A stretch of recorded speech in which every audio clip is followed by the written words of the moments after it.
नमस्कार दोस्तों, MCQs test paper series में फिर से आपका एक बार स्वागत है।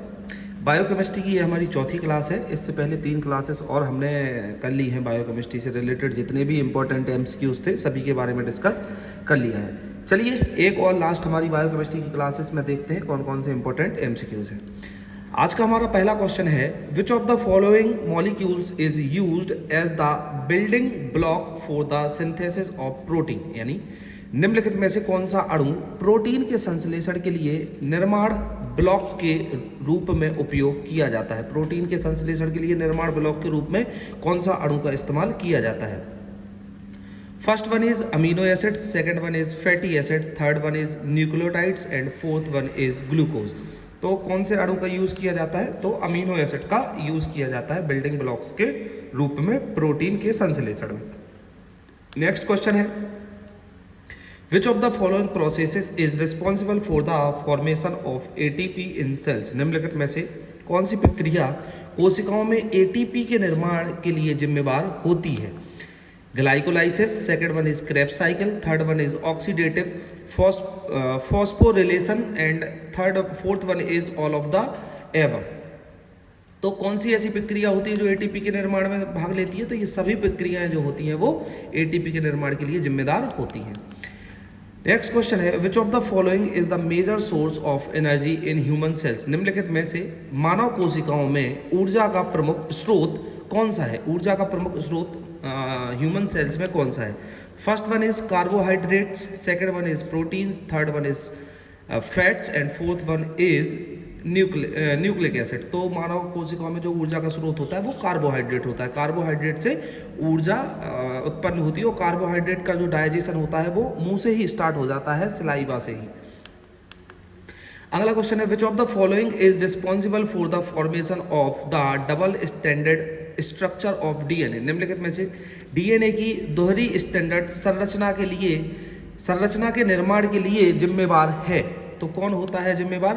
Hydrogen bond, ionic bonds, covalent bond and disulphide bond. तो वो कौन होता है डीएनए की दोहरी स्टैंडर्ड संरचना के लिए जिम्मेवार? तो वो होता है हाइड्रोजन बॉन्ड। हाइड्रोजन बॉन्ड जो होता है वो इसकी संरचना के लिए जिम्मेवार होता है। नेक्स्ट क्वेश्चन है, which of the following is the precursor for the synthesis of ATP? निम्नलिखित में से कौन एटीपी के संश्लेषण के लिए पूर्ववर्ती है?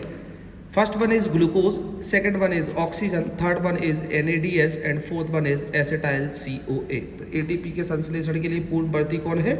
तो सही उत्तर होगा glucose. Glucose is the ATP संश्लेषण के लिए ये प्रिकॉजर पार्ट होता है। अगला क्वेश्चन है, which of the following is the role of calcium ions in the body? निम्नलिखित में से शरीर में कैल्शियम आयनों की भूमिका क्या होती है? First option is muscles contractions, second one is bone formation, third one is blood clotting and fourth one is all of the above.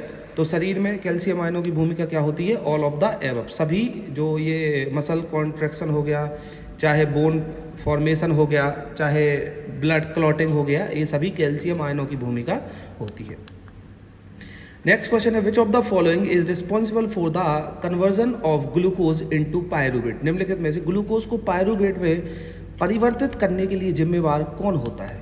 First है ग्लाइकोलाइसिस, सेकंड है क्रेब्स साइकिल, थर्ड है बीटा ऑक्सीडेशन एंड फोर्थ है gluconeogenesis. तो glucose को pyruvate में जो convert करता है उसके लिए जिम्मेवार होता है ग्लाइकोलाइसिस। अगला क्वेश्चन है, which of the following is अ को एंजाइम इन रेडॉक्स रिएक्शन? निम्नलिखित में से रेडॉक्स प्रतिक्रिया को एंजाइम है। कौन सा रेडॉक्स प्रतिक्रियाओं में को एंजाइम होता है? तो NAD+, ATP, ग्लूकोज या ऑक्सीजन। तो रेडॉक्स प्रतिक्रियाओं में को एंजाइम जो होता है वो NAD+ होता है, ये को एंजाइम के रूप में काम करता है। अगला क्वेश्चन है, which of the following is a characteristics feature of enzyme? निम्नलिखित में से कौन सा एंजाइमों की विशेषता है?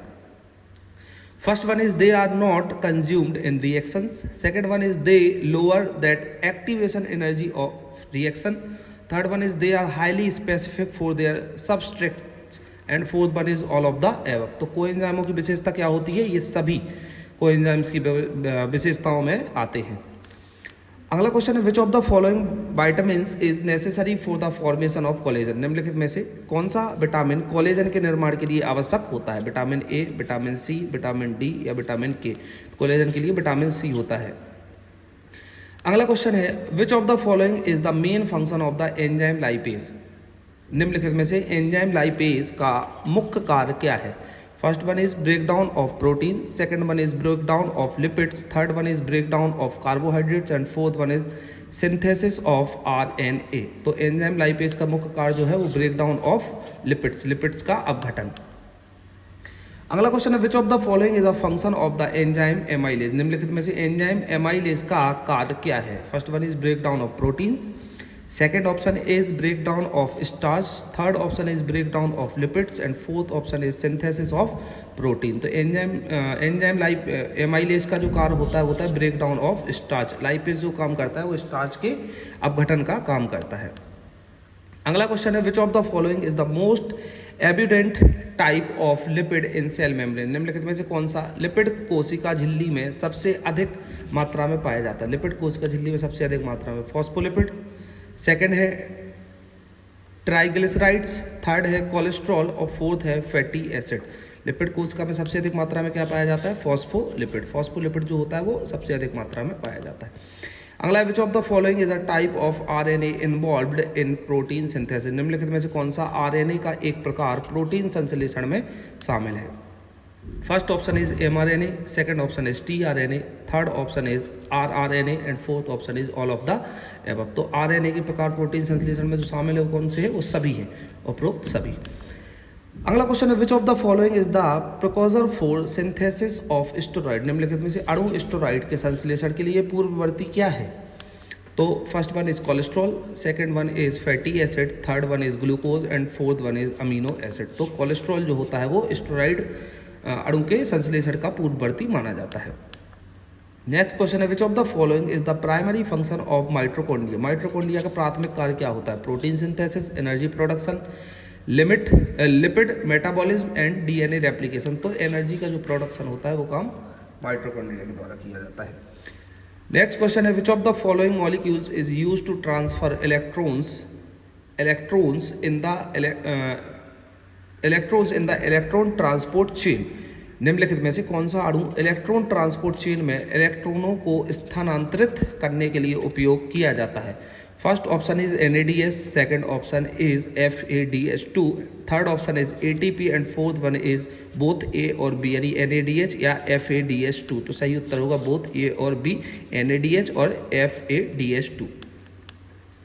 अगला क्वेश्चन है which of the following hormones is responsible for regulating blood sugar level. निम्नलिखित में से कौन सा हार्मोन रक्त शर्करा स्तर को नियंत्रित करने के लिए जिम्मेदार है? इंसुलिन, थायरोक्सिन, कोर्टिसोल या एड्रेनेलिन। तो सही उत्तर होगा इंसुलिन। इंसुलिन जो होता है वो ब्लड ग्लूकोज लेवल को मेंटेन रखने का, रेगुलेशन का काम करता है। नेक्स्ट क्वेश्चन है which of the following is the role of ribosomes in the cell. निम्नलिखित में से कोशिका में राइबोसोम का कार्य क्या होता है? Protein synthesis, DNA replication, energy production या लिपिड सिंथेसिस। राइबोसोम का काम प्रोटीन सिंथेसिस का काम राइबोसोम के द्वारा किया जाता है। अगला क्वेश्चन है which of the following is the major product of the breakdown of glucose in glycolysis. निम्नलिखित में से ग्लाइकोलाइसिस में ग्लूकोज के अपघटन का प्रमुख उत्पाद क्या है? First one is pyruvate, second one is lactic acid, third one is acetyl CoA and fourth one is NADS। तो सही उत्तर होगा pyruvate. Pyruvate is the right answer. Next question है which of the following is a type of secondary structure in proteins. निम्नलिखित में से कौन सा प्रोटीन में द्वितीयक संरचना का एक प्रकार है? फर्स्ट है अल्फा हेलिक्स, सेकंड है बीटा शीट्स, थर्ड है बोथ A एंड B यानी अल्फा हेलिक्स और बीटा शीट, और फोर्थ ऑप्शन है नन ऑफ द एबव। तो सही उत्तर होगा बोथ A और B यानी अल्फा हेलिक्स और बीटा शीट जो होता है प्रोटीन में द्वितीयक संरचना का टाइप होता है। अगला क्वेश्चन है which of the following is an important role of antioxidants in the body. निम्नलिखित में से एंटीऑक्सीडेंट्स की एक महत्वपूर्ण भूमिका क्या है? फर्स्ट ऑप्शन है protecting cells from oxidative damage, second है प्रमोटिंग सेल्स ग्रोथ, थर्ड है सिंथेसाइजिंग कोलेजन और फोर्थ है ब्रेक डाउन टॉक्सिन्स। तो इसका सही उत्तर होगा option A protecting cell from oxidative damage, कोशिकाओं में ऑक्सीडेटिव नुकसान से बचाना। Which of the following molecules carries genetic information, निम्नलिखित में से कौन सा अणु आनुवांशिक जानकारी को वहन करता है? फर्स्ट ऑप्शन है डीएनए, सेकंड ऑप्शन है आरएनए, थर्ड ऑप्शन है प्रोटीन्स और फोर्थ है बोथ ए एंड बी। तो आनुवांशिक जानकारी को वहन करता है डीएनए और आरएनए। नेक्स्ट क्वेश्चन है which of the following is a characteristics of enzyme, निम्नलिखित में से कौन सा एंजाइमों का लक्षण है? They increase the activation energy of reactions, second they are catalytic that speed up reactions, third है they are consumed in reaction, fourth they work at any temperature. तो एंजाइमों का लक्षण क्या होता है? They are catalyst that speed up reaction, वे उत्प्रेरक होते हैं जो प्रतिक्रियाओं को तेज करते हैं। अगला है which of the following is the final electron acceptor in the electron transport chain, निम्नलिखित में से कौन सा इलेक्ट्रॉन ट्रांसपोर्ट चेन में अंतिम इलेक्ट्रॉन स्वीकारक है?